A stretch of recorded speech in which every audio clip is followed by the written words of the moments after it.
मेरा सनातन अच्छा है, अच्छी बात है, लेकिन इस्लाम को गलत कहने का अधिकार हमें कोई नहीं देता। अगर कोई मुसलमान भाई है तो उसको जबरदस्ती सनातन में लाओगे? ए माता जी, तो आप ये जुतियां निकाल के प्रधानमंत्री मोदी जी को मारिए, क्योंकि उन्होंने कहा हिंदू कोई धर्म नहीं है। भाइयों बहनों मित्रों, दोस्तों आज के वीडियो में अनुराग बुझा और आसमा माँ के बीच एक छोटा सा डिबेट होता है जो कि काफ़ी इंटरेस्टिंग होता है और काफ़ी मज़ेदार होता है।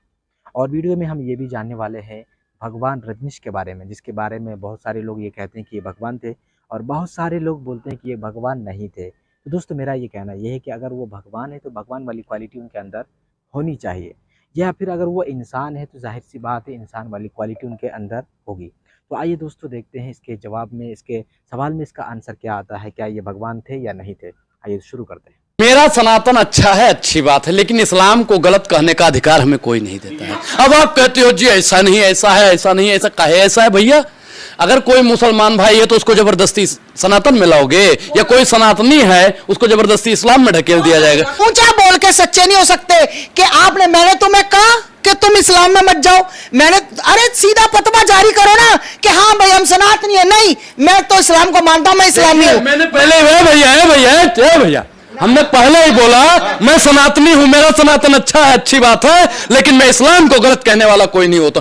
पत्रकार महोदय ने बताया कि 2-4 मुस्लिम को घर वापसी करवाई। अब एक चीज बताइए माता जी, जो लोग घर वापसी करना चाहते हैं, जो लोग घर अपने आना चाहते हैं, उनकी बात कर रहा है वो, ना कि तुम्हारे जैसों को धक्के से वापस ला। मैं कौन होती हूं किसी को इस्लाम से वापस लाने वाली? मैं कौन होती हूं किसी के घर वापसी कराने वाली? जब सामने वाला कह रहा है कि मुझे अपने घर वापस आना, तो आओ ना, स्वागत है आपका। अगर मेरे धर्म के बारे में कोई गलत बोलेगा तो यही जूती उतार के उसके सिर पे मारूंगी, चाहे वो कितना बड़ा नेता हो चाहे अभिनेता हो। ये याद रखना। ए माता जी, तो आप ये जुतियां निकाल के प्रधानमंत्री मोदी जी को मारिए, क्योंकि उन्होंने कहा हिंदू कोई धर्म नहीं है। भाइयों बहनों मित्रों, कई इंसान ये मानते हैं कि भगवान रजनीश वो खुदा है। सवाल जवाब के दौरान एक हिंदू दोस्त ने मुझसे कहा कि हम हिंदू नहीं मानते कि भगवान रजनीश खुदा है।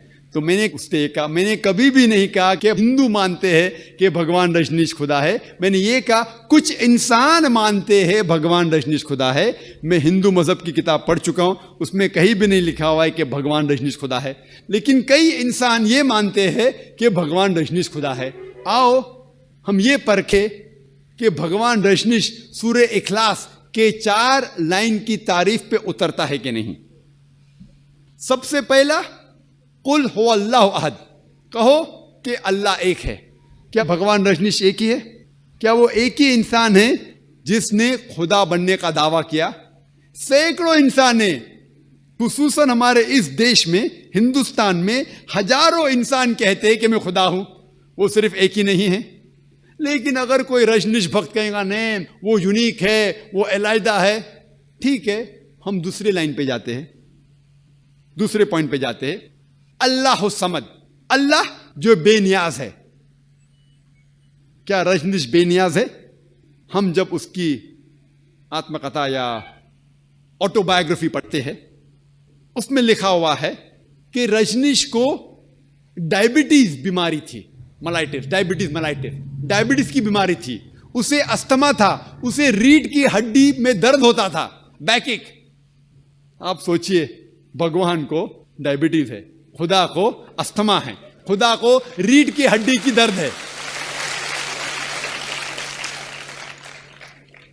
तीसरा लाइन, लम यलिद वलम यूलद, ना वो किसी को जनता है ना किसी से जना हुआ है।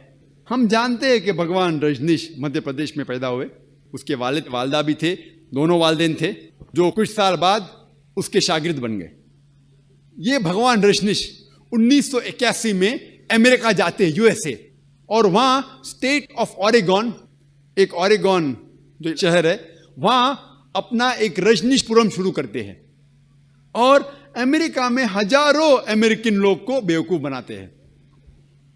कुछ चंद साल बाद अमेरिकन गवर्नमेंट उसको गिरफ्तार करती है और जेल में डालती है।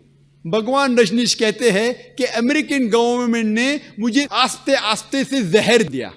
सोचिए, कोई खुदा को जहर दे सकता है?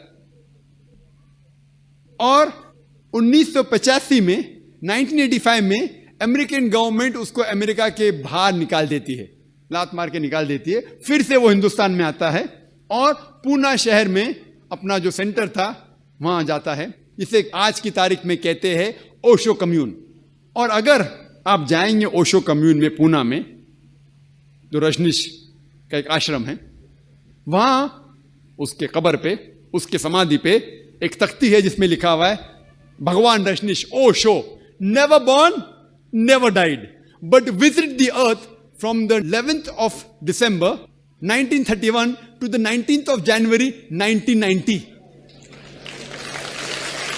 उसके तख्ती पे लिखा हुआ है कि ओशो ना कभी पैदा हुए ना कभी मरे, लेकिन धरती पे सैर करने के लिए आए, धरती पे घूमने के लिए आए। 11 दिसंबर 1931 से लेके 19 जनवरी 1990 तक के। Never born never died but visit the earth from the 11th of December 1931 to the 19th of January 1990। उस तख्ती पे ये नहीं लिखा था कि भगवान रजनीश को 21 मुमालिक की वीजा नहीं मिली थी। भगवान आ रहा है धरती की सैर करने के लिए और उसे वीजा की जरूरत होती है, उसे 21 मुमालिक की वीजा नहीं दी गई थी। He was not given visas to 21 different countries of the world. Imagine Almighty God coming and He requires visa to visit different parts of the world.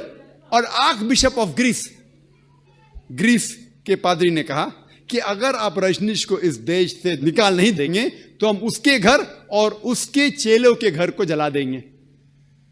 और जो आखिरी लाइन है वलम यकुल लहु कुफुवन अहद, उसके जैसा कोई भी नहीं है, उसका हमसर कोई भी नहीं है, ये तो सिर्फ सही खुदा के अलावा कोई भी नहीं पास कर सकता। आप अगर उस खुदा के मुकाबले में कुछ भी चीज इस दुनिया में मुकाबला कर सकते हैं तो वो खुदा ही नहीं है। हम जानते हैं कि रजनीश आम इंसान जैसे एक नाक थे, एक मुंह था, 2 आंख थे, 2 हाथ थे, सफेद दाढ़ी थी। अगर आप किसी के साथ खुदा का मुकाबला कर सके तो वो खुदा ही नहीं है। मिसाल के तौर पे अगर कोई शख्स कहता है कि खुदा 1000 गुना आर्नल्ड श्वार्ज़नेगर से ताकतवर है।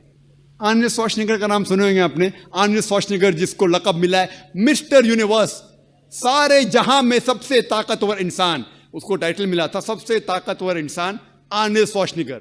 अगर कोई शख्स कहता है कि खुदा 1000 गुना आर्नल्ड श्वार्ज़नेगर से ज्यादा ताकतवर है, आप अगर खुदा का मुकाबला किसी से भी कर सके, किससे भी करते हैं, चाहे वो आर्नल्ड श्वार्ज़नेगर हो, चाहे वो दारा सिंह हो, या चाहे किंग कॉन्ग हो, चाहे 1000 गुना हो, लाख गुना हो या करोड़ गुना हो, अगर आप खुदा का मुकाबला किससे भी कर सके इस दुनिया में, उसका हमसर कुछ भी है, किससे भी आप कंपेयर कर सके तो वो खुदा ही नहीं। वलम यकुल लहु कुफुवन अहद, ये 4 लाइन का डेफिनेशन है सूरह इखलास कुरान मजीद में खुदा की तारीफ में। अगर कोई भी शख्स कहता है कि ये खुदा है, कोई भी इंसान कहता है कि ये खुदा है, अगर उस 4 लाइन की तारीफ में उतरता है तो हमें उसे तस्लीम करना चाहिए कि वो सही खुदा है। वरना अल्लाह ताला फरमाते हैं सूरह इसरा में, सूरह नंबर 17 आयत नंबर 110 में, कुलिदुल्लाह अबिदुर रहमान अय्यमा तदू फलहुल अस्माउल हुस्ना, चाहे आप कहो उसे रहमान, अल्लाह को चाहे रहमान कहो या अल्लाह कहो, कुछ भी कहो लेकिन अच्छा नाम कहो। और दोस्तों ये सबसे वीडियो के अंदर जो सबसे ज़्यादा अहम लगी मुझे अनुराग बुझा की बात सबसे ज़्यादा अहम लगी। उन्होंने बताया कि हम सनातनी हैं, वो अच्छी बात है, हम अपने धर्म की इज्जत करते हैं, हम मानते हैं, लेकिन ये किसी को अधिकार नहीं कि वो किसी भी धर्म को बुरा भला कहे। तो दोस्तों ये थी आज का वीडियो। आपको उम्मीद है कि आपको बहुत ज़्यादा पसंद आया होगा। अगर आप इसी तरह का वीडियो देखना चाहते हैं तो वीडियो को लाइक करके चैनल को सब्सक्राइब अभी ज़रूर से कर लीजिए। चलिए दोस्तों नेक्स्ट टाइम किसी टॉपिक के साथ मिलेंगे, तब तक के लिए खुदा हाफिज़, अस्सलाम वालेकुम।